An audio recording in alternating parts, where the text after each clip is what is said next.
hanamizuponko. I'm gonna teach you katakana by using everyday words. Japanese has 3 alphabets and katakana is one of them. Katakana is a syllable that is often used for transcriptions of foreign languages, expressing your feelings, or onomatopoeias. Also, katakana has the same characters as hiragana, but it's just written and used differently. Okay, today's katakana is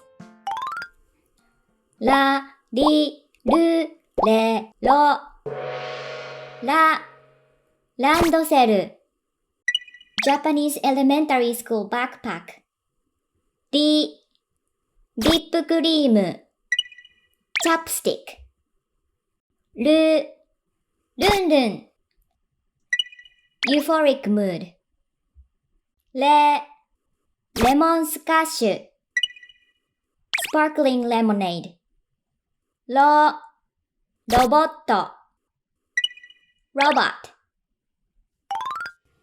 Rarirurero's pronunciation is little tricky for English speakers.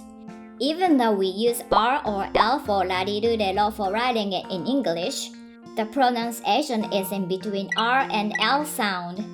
It might be hard for you to understand, but since Japanese doesn't have an R or L sound, I'm still struggling with them too.